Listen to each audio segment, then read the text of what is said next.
Bismillahirrahmanirrahim. Alhamdulillah Rabbil Alamin. Ar-Rahmanir-Rahim. Maliki yaumiddin. Iyyaka na'budu wa iyyaka nasta'in. Ihdinas siratal mustaqim. Siratal ladzina an'amta 'alaihim ghairil maghdubi 'alaihim waladdallin. Amin.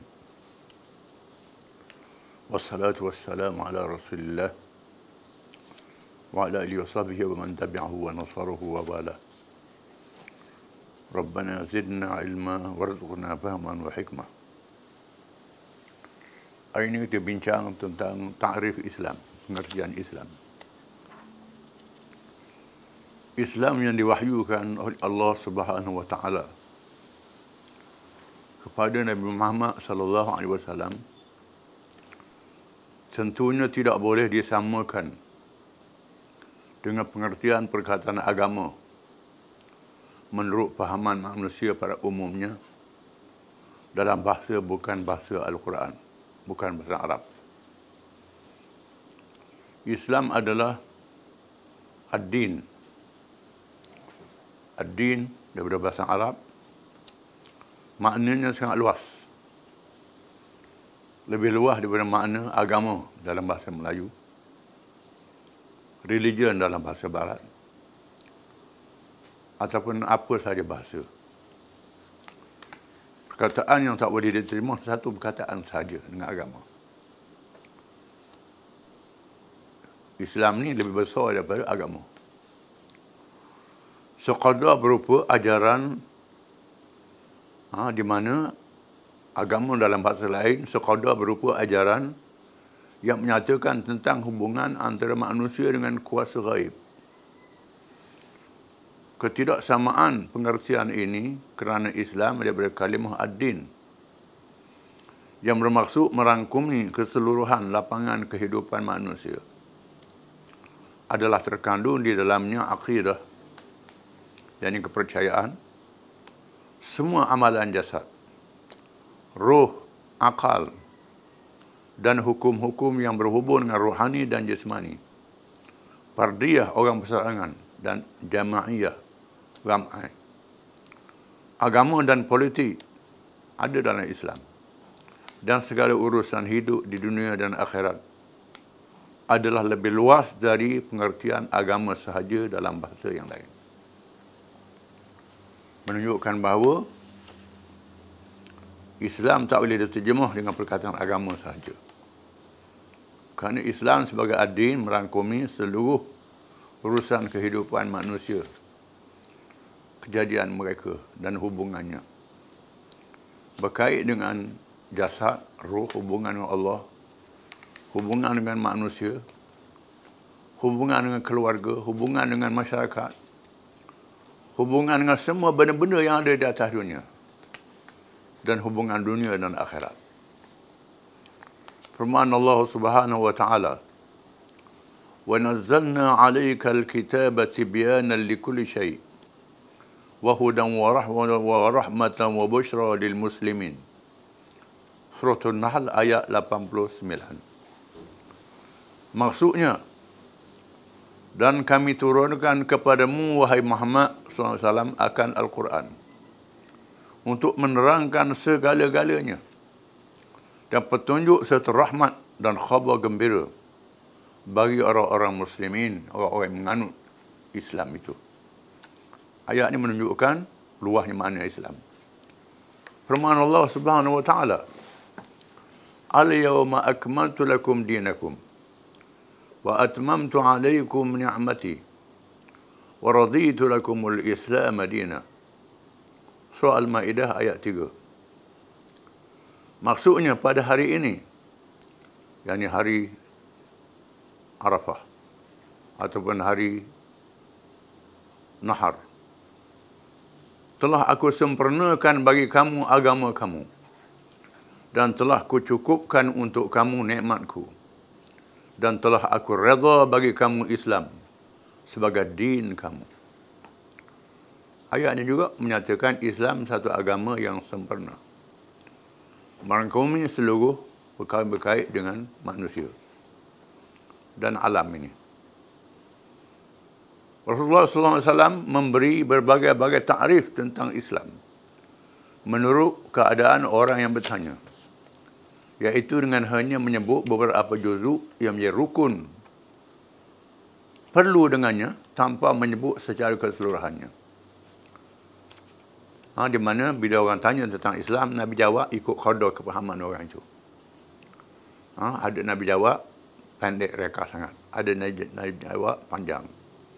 Ada sebut sebahagian rukun, 5. Ada rukun yang lebih daripada itu. Banyak hadisnya. Dalam satu hadis, ketika menjawab pertanyaan malaikat Jibril AS tentang apa itu Islam, Rasulullah SAW telah bersabda, Al-Islamu an tashhada an la ilaha illallah. Baik, atas fathah. An tashhada an la ilaha illallah wa anna Muhammadar Rasulullah wa tuqimas salah wa tu'tiyaz zakah wa tasuma Ramadan wa tahujjal baita in istata'ta ilaihi sabila. Betul bagi itu. Kerana atas daripada perkataan an tashhada wa tuqima wa tu'tiya wa tasuma wa tahujja. Rawahu Muslim, hadis riwayat Muslim. Maksudnya Islam itu bahawa kamu menyaksikan tidak ada Tuhan yang sebenar melainkan Allah.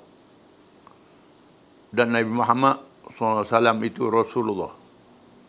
Mendirikan sembahyang, menunaikan zakat, berpuasa di bulan Ramadan, dan mengerjakan haji jika berkuasa. Jawab pada soalan malaikat Jibril dalam hadis riwayat Imam Muslim. Jibril datang menghadap Nabi SAW, merupakan manusia, seorang lelaki yang tak dikenali, yang bersih pakaiannya, yang segak rupanya, bertanya soalan-soalan depan sahabat. Tujuan nak mengajar sahabat. Antara soalannya, apa dia Islam? Maka Nabi jawab, rukun Islam 5 perkara itu. Nabi jawab. Yang terkenal di kalangan kita, iaitu mengucap 2 kalimah syahadat, mendirikan sembahyang, menunaikan zakat, puasa Ramadan, mengerjakan haji kepada yang mampu. Sabda Rasulullah SAW dalam hadis lain pula, Bunyal Islamu ala khamsin. Syahadati an la ilaha illallah wa anna Muhammadar Rasulullah wa iqamis salat wa ita'iz zakah wal haji wa sawmi Ramadan. Rawahul Bukhari wa Muslim. Hadis ni dia perkara juga, tapi tertib dia lain. Yang pentingnya bukan tertib itu. Kan yang disebut dalam hadis itu. Maksudnya dibenarkan Islam itu di atas 5 perkara. Bersyahadah bahawa tidak ada Tuhan yang sebenar melainkan Allah, dan Nabi Muhammad itu Rasulullah, mendirikan sembahyang, menunaikan zakat, haji ke Baitul Haram, dan puasa bulan Ramadan. Puasa disebut kemudian. Bezanya tertib dia saja. Ini satu hadis. Ketika menjawab pertanyaan dari seorang yang bertanya, apa itu Islam? Dalam hadis lain pula, ada orang tanya Nabi, apa itu Islam? Rasulullah SAW telah bersabda, faqala Rasulullah SAW, 5 salawatin fil yawmi wal layla. Faqala hal alayya ghairuhunna? Qala la, illa an tatawwa. Wa dhakara lahu az-zakah. Faqala hal alayya ghairuha? Qala la, illa an tatawwa. Fa'adbara wa huwa yaqul, la azidu ala hadha wa la anqusu minhu. Faqala alaihi salam, aflaha in sadaqa aw dakhala al-jannah in sadaqa. Akhrajahu as-sittah illa at-Tirmidzi. Di mana 6 ulama hadis meriwayatkan kecuali Tirmidzi. Maksud Rasulullah SAW bersabda, 5 sembahyang dalam sehari semalam. Orang tu tanya apa dia Islam. Nabi kata 5 sembahyang dalam sehari semalam. Lalu dia bertanya, adakah wajib pada saya selain daripadanya? SAW bersabda, tidak, malaikat ni yang sunat. Kalau membuat sunat. Hak lain itu sunat. Lima waktu ini wajib. Lalu Rasulullah SAW menyebut zakat. Kalau mau ada harta, kena keluar zakat. Dia bertanya lagi, adakah wajib pada saya? Lain daripadanya, Rasulullah SAW bersabda, tidak, melainkan jika melakukan sunat. Sedekah sunat. Lalu dia berpaling dan berkata, aku tidak menambah dan mengurangkan daripadanya. Rasulullah SAW bersabda, dia mencapai kemenangan jika dia benar. Atau dia masuk syurga jika dia benar-benar begitu. Dalam hadis ni disebut perkara ni saja, iaitulah sembahyang 5 waktu dengan menunaikan zakat. Hak lain Nabi tak sebut. Padang dengan dua ni saja pada orang yang bertanya. Haji tak sebut, puasa tak sebut. Itu pun rukun Islam juga. Tapi Nabi jawab ringkas, 2 perkara saja. Bukan makna rukun Islam itu 2 perkara. Ini berdasarkan kepada tahap orang yang tanya. Hadis tersebut menyatakan tentang rukun-rukun Islam dan bukan menyatakan keseluruhan ajaran Islam. Kerana Islam terkandung dalam Al-Quran serta dijelaskan oleh Rasulullah SAW, itu lebih luas daripada apa yang disebut dalam rukun-rukun Islam. Islam ni luas. Makna dia, perkara yang wajib bukan lima perkara itu saja. Ada lain perkara yang wajib, banyak benda lain. Benda yang wajib. Beri nafkah pada anak isteri wajib juga, tak disebut dalam rukun Islam. Berjihad lawan musuh Islam wajib juga, tak sebut dalam rukun Islam. Nikah anak elok daripada berzina wajib juga, tak sebut dalam rukun Islam. Sesungguhnya di sana masih ada lagi disebut tentang akhlak, ekonomi, kemasyarakatan, rumah tangga, negara, perdamaian, peperangan, balasan baik dan jahat. Kalau sekiranya kita buka kitab-kitab fiqh pula, maka kita dapat melihat di dalamnya tentang hukum-hukum ibadat. Kau bukan ibadat. Dan kitab fiqh, dia bagi ibadat. Hal-hal ibadat saja. Sembahyang, puasa, zakat, haji, zikir. Zikir termasuklah bersumpah dan lain-lain. Bertasbih, hal ibadat. Munakahat, hal rumah tangga. Perkahwinan, perceraian, nafkah. Itu wajib. Muamalat, tentang kerja-kerja kita. Tentang berniaga, bercocok tanam, haramnya riba, dan lain-lain. Jinayat, hukum jenayah, undang-undang kecederaan, mencederakan orang. Qadha, kehakiman. Ada hukum kait dengan kehakiman dalam Quran. Jihad dan sebagainya. Begitu juga hanya dengan kitab-kitab hadis seperti Sahih Bukhari, Sahih Muslim, yang bukan sahaja sekadar menyebut rukun-rukun Islam, tetapi adalah menyebut lebih daripada itu lagi. Bukan 5 perkara itu saja yang wajibnya. Jadi Islam ni makna dia luas, mesti dipaham. Di sini saya kemukakan bab tahrif Islam sebagaimana yang pernah dibuka oleh ulama. Berdasarkan Al-Quran dan As-Sunnah. Banyak takrif ulama beri pada Islam ni. Di antaranya ialah yang pertama, Islam berarti tunduk dan menyerah diri kepada Allah Subhanahu Wa Taala serta mentaatinya yang lahir dari kesedaran dengan tidak dipaksa, kerana ketundukan yang seperti itu walaupun tanpa perhitungan pahala dan dosa. Islam dengan makna tunduk, serah diri kepada Allah Ta'ala dengan rela hati, dengan redha, bukan dengan paksaan. Itu makna Islam. Berpandukan firman Allah SWT, apa ghaira dinillahi yabghun wa lahu aslama man fis samawati wal ardi tawwan wa karahan wa ilaihi yurja'un. Surah Al-Imran ayat 83. Maksudnya, apakah mereka mencari agama yang lain dari agama Allah, yakni Islam?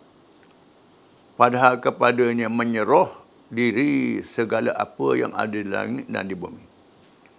Baik dengan suka, mengikut fitrah, sifat semula jadi, pun terpaksa mengikut taklif yang kepada Allah mereka dikembalikan. Ayat ini menyatakan seluruh alam adalah Islam. Dengan makna menyerah diri kepada Allah Ta'ala. Bukan saja alam manusia, termasuk alam malaikat. Termasuk alam binatang. Alam tumbuhan. Bulan, bintang, matahari, cakrawala. Awan di langit. Semuanya menyerah diri kepada Allah Ta'ala. Dengan makna Islam. Sama ada mengikut undang-undang fitrah. Sifat semula jadi. Kejadian dia begitu. Macam bernyawa bernafas, manusia pun bernafas, binatang pun bernafas. Pohon ada cara bernafas dia. Itu makna Islam secara semula jadi. Ataupun secara taklif, secara menunaikan perintah. Ini wajib, ini haram. Tugas pada manusia. Malaikat Islam, suhari kepada Allah Ta'ala. Sifat malaikat tak dirhaka saya kali. Fitrah dia. Jadi mereka tak buat maksiat langsung. Itu sifat dia. Dengan makna serah diri. Adapun ketundukan dengan penuh kesedaran adalah hakikat Islam. Dan dalam keadaan tunduk yang seperti itu timbul pahala dan dosa. Sesungguhnya tanda bukti penuh ketundukan kepada Allah Ta'ala ialah redha. Menerima agamanya yang diiringi pula dengan penuh kesedaran. Ini adalah lantaran kerana Islam menurut pengertian ini adalah merupakan agama yang diridai Allah. Agama yang diwahyukan kepada Rasul-Rasul alaihi wassalatu wassalam untuk disampaikan kepada manusia. Firman Allah Ta'ala, "Dzalika natluhu 'alaika minal ayati wadh-dhikril hakim." Surah Al-Imran ayat 85. Maksudnya, dan barang siapa yang mencari selain daripada ni tak kena ni, ayat lain ni. Sepatutnya ayat ni, wa man yabtaghi sayyidan falan yuqbal minhu wa huwa fil ardi minal khasirin. Ini salah pindah ayat ni. Al-Imran juga. Itu ayat, wa man yabtaghi ghairal islam dinan falan yuqbal minhu wa huwa fil ardi minal khasirin. Ini terjemahan betul. Ayat itu dia ayat lain. Kena betul tu, silap cetak. Firman Allah Subhanahu wa Ta'ala, "Wa man yuslim wajhahu ila Allah wa huwa muhsin faqad istamsaka bil 'urwatil wuthqa wa ila Allahi 'aqibatul umur." Surah Luqman ayat 22. Maksudnya barang siapa yang menyerah dirinya Islam kepada Allah sedangkan dia sebagai orang yang berbuat demikian, maka sesungguhnya dia telah berpegang pada simpulan tali yang kukuh dan hanya pada Allah kesudahan segala urusan. Islam anda menyerah diri kepada Allah Ta'ala. Islam yang Allah Ta'ala terima. Lain pada Islam Allah Ta'ala tak terima. Firman Allah Subhanahu wa Ta'ala, "Wa wassa biha Ibrahim banihi wa Yaqub. Ya baniya inna Allah astafa lakum ad-din.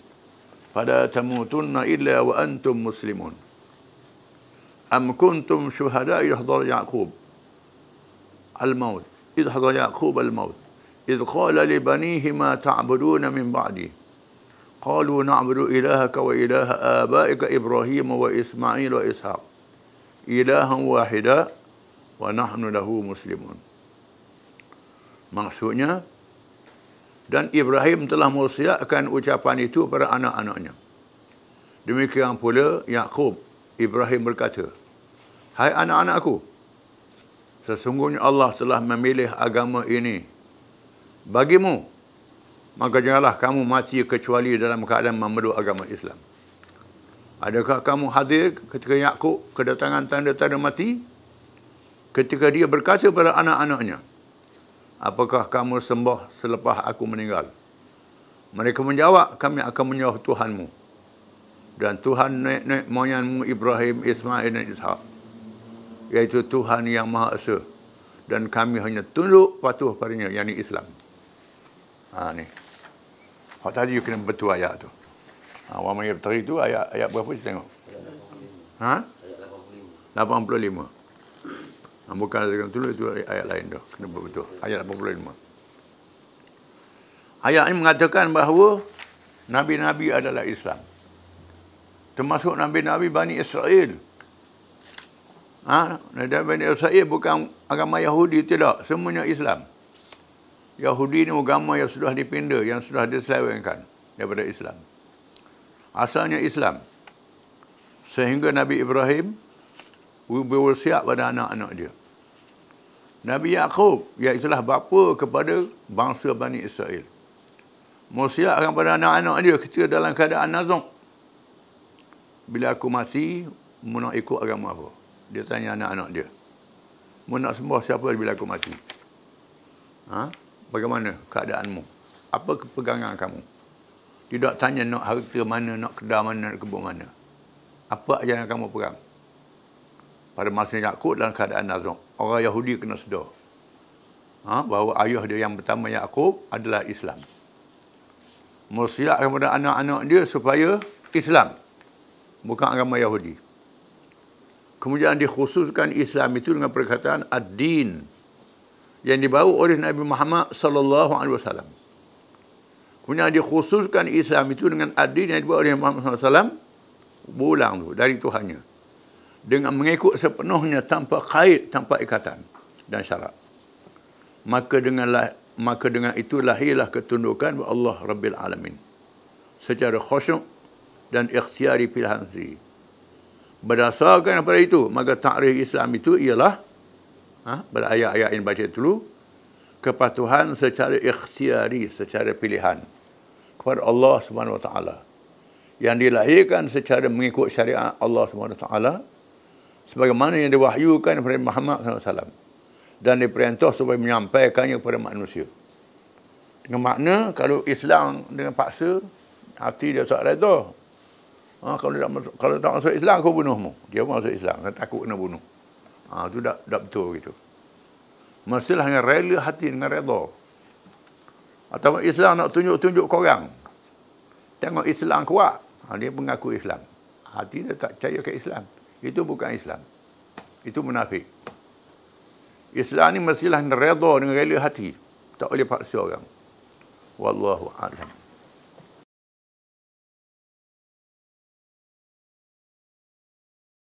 Bismillahirrahmanirrahim. Masih lagi tentang Hajjatul Wada', haji selamat tinggal. Rasulullah SAW meninggalkan Mina pada hari ke-13 Zulhijjah setelah melantau 3 jamrah menuju ke Mekah. Bersolat Zuhur, Asar, Maghrib dan Isyak. Setelah tidur dan berehat, baginda SAW menuju semula ke Kaabah bagi melakukan tawaf wada', yang tawaf selamat tinggal. Wajib pada mereka yang nak tinggal Mekah tawaf wada'. Kecuali orang duduk Mekah, dia pergi mari, tak payah tawaf wada' lah. Dia pergi jodoh balik Mekah pula, dia tak payah setiap kali. Ini orang luar ataupun orang Mekah nak pergi keluar lama, kena tawaf wada'. Dan akhirnya bertolak kembali ke Madinah. Lepas tawaf selamat tinggal, balik Madinah. Pada hari ke-18, hari bulan Zulhijjah, apabila tiba di Ghadir Al-Khum, mereka berhenti dekat Al-Ghadir yang bertempat. Rasulullah SAW telah menerima pengaduan mereka yang tidak berpuas hati terhadap Ali bin Abi Talib karramallahu wajhah yang bertugas di Yaman, kerana ketegasannya dengan menegakkan hukum Allah yang menyentuh kepentingan orang-orang yang tertentu. Orang mengadu Sayyidina Ali. Sebab Sayyidina Ali ni tegah menegakkan hukum syariat. Ni orang tak puas dengan hukum Tuhan, tak puas dia hukum Tuhan ni. Sayyidina Ali betul dalam perkara ni. Mengadu, kata Sayyidina Ali, tak betul lah. Nabi menyampaikan ucapan, menyampaikan khutbah kepada mereka, lalu sampai khutbahnya, ayuhan nas, innama ana basyarum mithlukum, yushiku an ya'tiya rasul rabbi fa ujib, alaysa tashhaduna an la ilaha illallah wa anna muhammadan abduhu wa rasuluh wa anna jannatahu haqq wa narahu haqq wa anna al-mauta haqq wa anna al-ba'tha wa anna qahtuban wa anna al-ba'tha haqq ba'da al-maut wa anna as-sa'ata atiyatu la rayba fiha wa anna Allah yab'athu man fil qubur. Wahai manusia,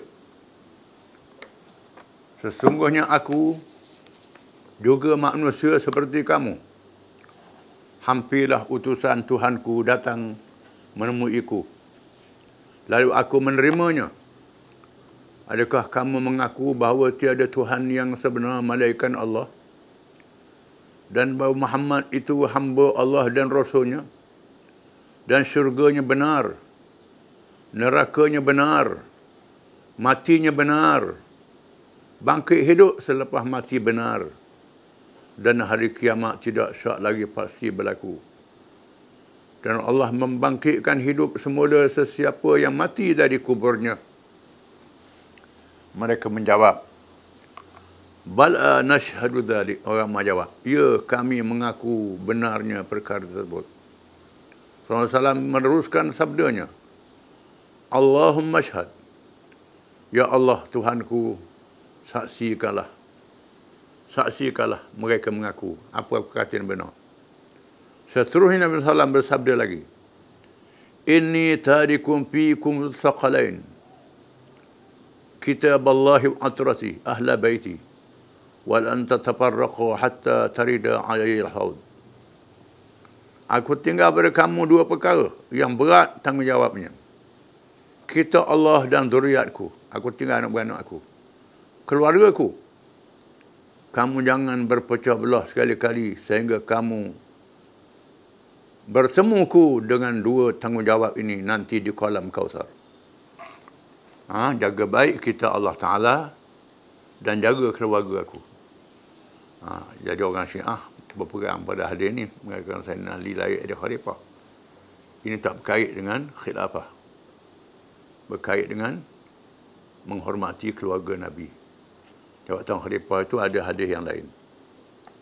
Nabi bersabda lagi, Alastu awla bikum min anfusikum salah samarat. Tidakkah aku lebih utama daripada diri kamu? Diulangi 3 kali. Aku lebih dari kamu lagi. Aku selamatkan kamu daripada neraka. Selamatkan kamu daripada sesat. Aku lebih utama. Mereka mengaku, ya. Rasulullah SAW meneruskan sabdanya sambil memegang tangan Ali karamallahu wajhah. Nabi sudah pegang tangan Sayyidina Ali. Man kuntu maulahu fa'aliyu maulahu. Allahumma wali man walah. Wa'adi man adah. Wahibba man ahabbah. Wa'abghid man abghadah. Wansur man nasarah. Wa'in man a'anah. Wakhdul man khadalah. Wa'adiril haqqa ma'hu hatta dar. Wa hadha aqwa ma tamassaktu bihi. Sesiapa yang aku menjadi pemimpinnya, menjadi pemimpinnya, maka Ali menjadi pemimpinnya. Ya Allah Tuhanku, lindunglah orang yang menjadikannya pemimpin. Dan bermusuhlah dengan orang yang menjadikannya musuh. Kasihilah orang yang menghasutinya. Murkailah orang yang memarahinya. Tolonglah orang yang menolongnya. Bantulah orang yang membantunya. Biarkan menjadi sia-sia orang yang membiarkannya. Dan paksikan kebenaran bersamanya. Di mana sahaja kebenaran itu berpusing. Dan inilah yang terkuat aku berpegang dengannya. Nabi Isra' Sayyidina Ali dalam keadaan yang benar. Orang yang tegur Sayyidina Ali itu salah. Hadis termasuk dalam manaqib Sayyidina Ali, kelebihan Sayyidina Ali. Sayyidina Ali ada kelebihan sendiri. Sayyidina Ali ini seorang sahabat yang dianggap paling alim. Dia dirojokkan Abu Bakar, Umar dan Uthman. Rojokkan sahabat-sahabat. Sebaik saja khutbah disampaikan, para sahabat yang besar mengucap tahniah kepada Ali karamallahu wajhah. Alah satu kesilapan besar bila mazhab Syiah menjadikan hadis ini dalil bahawa Ali yang paling layak menjadi khalifah selepas wafatnya Rasulullah SAW. Kerana hadis ini mempunyai sebab yang khusus dan lafaz yang khusus kerana perkara khalifah itu dinyatakan oleh nanah yang lain. Khalifah nanah yang lain, A'immatul min Quraisy. Pemimpin Quraisy. Siapa dia Quraisy? Yang dipilih oleh orang ramai. Ini kelebihan yang diletak oleh Nabi. Sayyidina Ali ada kelebihan. Apabila Rasulullah SAW Dan rombongannya tiba di Zulhulaifah. Mereka bermalam di situ. Dan setelah melihat bangunan Madinah, Rasulullah SAW bertakbir 3 kali. Dia bersabda, siapa Zulhulaifah nampak bangunan Madinah, Nabi takbir 3 kali. Kita ziarah Madinah pun sunat takbir. Dan baca doa. Baca ni, bacaan ni. La ilaha illallah wahdahu la syarika lah. Lahul mulku wa lahul hamdu wa huwa ala kulli syai'in qadir. Aibuna taibun, abiduna sajidun, li rabbina hamidun. Sadaqallahu wa'dah wa nasra 'abdah wa hazama al-ahzaba wahdah. Doa ni sunat baca bila kita balik kampung daripada musafir. Bila balik kampung daripada musafir, nampak rumah kampung kita, sunat baca ni. Takbir 3 kali, la ilaha wahdah la syarika lah, lahul mulku wa lahul hamdu wa ala kulli syai'in qadir. Aibuna taibuna abidun, sajidun li rabbina hamidun. Sadaqallahu wa'dah wa nasra 'abdah wa hazama al-ahzaba wahdah. Tiada Tuhan yang sebenar melainkan Allah dalam keadaan esanya. Tiada sekutu baginya. Baginya sahaja pemerintahan. Baginya sahaja segala kepujian. Dan dia berkuasa di atas tiap-tiap sesuatu. Kembalilah semuanya mengabdikan diri. Semuanya sujud patuh kepada Tuhan kami. Semuanya memuji Tuhan. Benarlah Allah janjinya. Menolong hambanya dan membinasakan bala tentera Ahzab. Barisan bersekutu dalam keadaan keesaannya. Allah Ta'ala tolong orang Islam lawan semua kumpulan orang kafir. Selepas itu mereka pun masuk kota Madinah di waktu siang. Nabi masuk waktu siang hari. Balik dalam keadaan waktu siang, tak balik malam. Balik malamnya orang rumah berkejut. Maka disunatkan sampai rumah waktu siang. Pengajaran dari Haji Wada. Wallahu a'lam.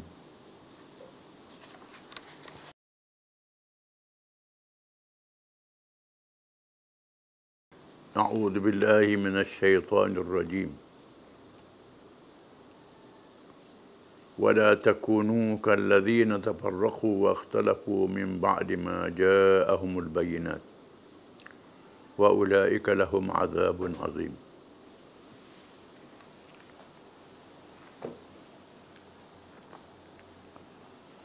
Dan janganlah kamu menjadi seperti orang-orang Yahudi dan Nasara yang telah bercerai-berai dan berselisih dalam agama mereka. Sesudah datang kepada mereka keterangan yang jelas yang dibawa oleh Nabi-Nabi Allah. Dan mereka yang bersifat demikian akan beroleh azab seksa yang besar. Ayat ini memberi makna yang besar pada umat Islam. Supaya mengambil pengajaran dan iktibar daripada umat zaman dahulu. Khususnya penganut ahli kitab. Yahudi dan Kristian. Yahudi mengaku pengikut Nabi Musa dan Rasul-Rasul Bani Israel. Kristian mengaku pengikut Nabi Isa. Bahkan sesak sampai latih Nabi Isa jadi anak Tuhan. Terlalu melampau. Walaupun begitu, mereka berpecah sama-sama mereka. Berpecah dari segi akidah, bukan berpecah dari cabang. Akidah berbeza antara satu mazhab dengan mazhab yang lain. Allah Ta'ala tak mengizinkan orang Islam berpecah dalam rukun, ke akidah, ke dasar. Ke rukun, dasar yang wajib, asas agama Islam tak boleh berpecah sekali. Diharamkan berpecah. Adapun dalam perkara faruk, perkara cabang, menafsirkan mengikut perubahan waktu dan masa cabang-cabang hukum Islam. Timbulnya mazhab Syafi'i, Hanafi, Hambali, Maliki, mazhab Sa'id bin Musayyab, mazhab Hasan Basri, mazhab Abu Thawr, mazhab Sufyan al-Thawri, macam-macam mazhab. Itu tak jadi salah. Perkara faruk. ke cabang. Yang salahnya rukun. Sembahyang 5 waktu adalah wajib. Tak ada khilaf. 5 waktu wajib. Baca Fatihah, bismillah tu masuk tak dalam Fatihah. Ini khilaf ulama. Itu khilaf. Niat semayang, lafaz tak lafaz niat semayang. Itu khilaf ulama. Ada ulama kata sunat berlafaz, mazhab Syafi'i. Ulama kata bid'ah berlafaz. Itu mazhab lain. Khilaf dalam masalah cabang. Nak ambil semayang kena ada wudu. Itu tak ada khilaf. Ini sebut dalam Quran. Yang ada nas. Hilang air semayang, setuh orang puang. Awla mastumun nisa. Apa makna bersetuh? Syafi'i kata setuh kulit dengan kulit. Mazhab lain kata setuh makna bersetubuh, bukan setuh kulit dengan kulit. Itu khilaf. Masalah cabang. Masalah cabang tak jadi sebab perpecahan. Bukan kita orang mazhab Syafi'i boleh buat imam. Orang mazhab lain tak ada salah.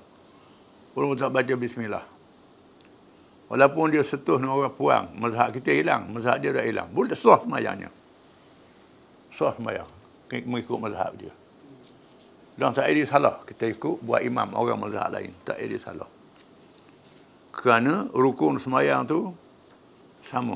Cuma cabang saja beza. Dan Nabi sebut, man ijtahada fa asaba falahu ajrani wa man ijtahada fa akhta falahu ajrun wahid. Mana-mana hakim yang beristihad dalam perkara tak ada nas, betul ijtihad dia, kajian dapat 2 pahala. Kalau ijtihad dia salah, dapat 1 pahala. Ini perkara faruk yang tak boleh, perkara dasar, perkara asas. Perkara asas. Perkara asas tu tidak boleh. Orang Yahudi dengan orang Kristian ni dia berkhilaf dalam perkara asas. Akidah antara satu mazhab, mazhab lain tak sama. Rukun satu mazhab, mazhab lain tak sama. Ini diharamkan, tidak boleh. Faruk boleh, dan Nabi pernah sebut orang Yahudi berpecah lebih pada 71 satu riwayat. Kristian 72, semua dalam neraka melainkan 1. Umat aku pecah pada 73, melainkan 1. Yang 1 tu yang pegang dengan Quran dengan hadis. Yang 1 tu. Makna pecah ni pecah daripada dasar, daripada rukun. Bukan pecah ke cabang. Pecah mazhab-mazhab cabang itu tidak menyebabkan murka Allah Ta'ala. Itu keluasan hukum syarak. Hikmat berlakunya khilaf ialah kerana nak melaksanakan syariat dalam masyarakat yang berbeza. Masa yang berbeza. Keadaan yang berbeza. Itu berlakunya khilaf. Itu tak jadi salah. Jadi salahnya khilaf perkara asas. Perkara halal haram yang sudah tetap. Judi tetap haram. Arak tetap haram. Tiba-tiba dalam Yahudi dan Kristian dia ubah. Arak jadi halal, judi jadi halal. Makan riba kalau dengan Yahudi sama Yahudi haram. Dengan bahasa lain halal boleh. Itu ubah agama. Ubah agama ni tak boleh. Dia khilaf. Ada juga mereka yang berpegang dengan asas agama. Pegang dengan asas agama, yang inilah yang banyak ikut Islam. Masuk Islam pada akhirnya. Jadi kita orang Islam jangan jadi macam orang Yahudi, jangan macam orang Kristian. Kalau jadi macam mereka menyebabkan seksa di dunia dan seksa di akhirat. Hina di atas dunia, menjadi bangsa yang lemah. Umat yang tidak kuat, dijajah oleh orang. Diperintah oleh orang. Merempat. Kita saksikan apa yang tuan sebut ni adalah betul. Bila orang Islam balik pada semangat kebangsaan, tinggal semangat akidah, semangat Islam. Macam zaman jahiliah dulu. Arab dengan Arab berperang sama sendiri. Bukan pasal apa ni faruk, pasal benda-benda yang asas. Berbalah, berbunuh antara satu sama lain. Menyebabkan mereka jadi lemah, dikuasai oleh orang. Orang Yahudi tak 80 juta. Arab 100 juta lebih. Dikuasai oleh Yahudi. Begitu juga bangsa lain pun yang tak pegang dengan Islam, berpecah sama sendiri, menjadi hina bangsa itu. Itu seksa di atas dunia. Seksa di akhirat dihukum oleh Allah Ta'ala. Kerana meninggalkan kitab Allah, meninggalkan pegangan pada tali Allah Ta'ala. Berpisah daripada tali agama. Bagi mereka azab yang sangat besar dunia dan akhirat. Na'udzubillah min dzalik. Wallahu a'lam.